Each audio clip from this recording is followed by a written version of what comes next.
Welcome back to CBS News coverage of Election Night 2024. Let's take a look at some of the other states. We have results to share. Just in from the CBS News data desk, CBS News projects Donald Trump will win the state of Kansas. In Ohio, CBS News projects the former president will win there as well.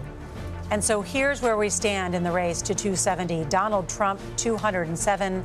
Kamala Harris, 91. And we should note, as it is almost 11 o'clock in the East, that of those 7 battleground states that will decide who wins the presidency, they are still a toss-up at this hour. That is how close this contest is tonight. But we are getting some clues as more and more of the vote tally comes in. I want to bring in Michigan Secretary of State Jocelyn Benson. She was elected Secretary of State and oversaw the Michigan's 2020 and 2022 general elections, both of which drew record-breaking turnout. Secretary Benson, welcome. Thanks for having me. Happy election night. Happy election night. I know Michigan looked like it was on track to break records. Where do you stand tonight? We're still on track. We're waiting to see what we've also done really that I'm really proud of is more efficiently tabulate the absentee ballots than even we had anticipated. So we're on track to have all our ballots tabulated in the next few hours statewide, and from there the results will become known.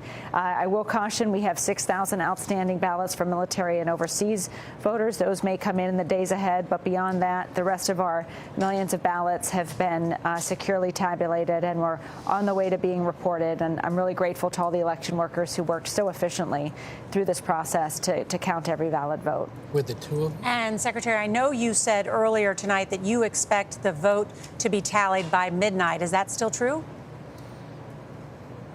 That's my hope. There is some time between when the ballots are tabulated to when they get securely reported out publicly, and so there's still that gap that we're assessing. But certainly, I anticipate before the morning we'll know the results of the bulk of Michigan races.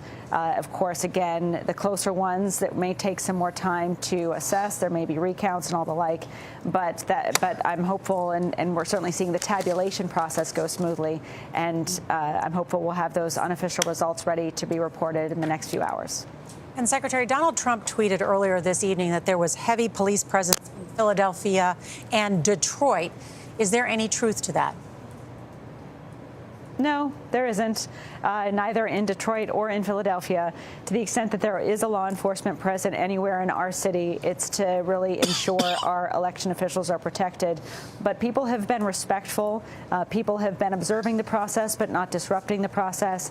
It's really been a sea change from 2020, and I'm grateful to see such a peaceful, secure process here in Detroit and across Michigan. And Secretary Margaret Brennan is here as well. Margaret. Good to talk to you again, Madam Secretary. Hi, there were a number of incidents today with bomb threats in your state. What can you tell us about what the impact was, practically speaking, on just administering this election?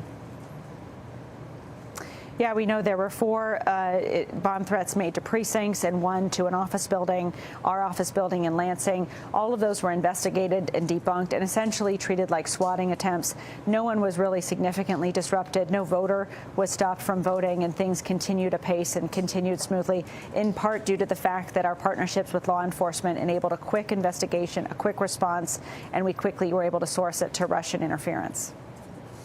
Secretary of State Jocelyn Benson, thank you so much for your time tonight. Good luck with the count.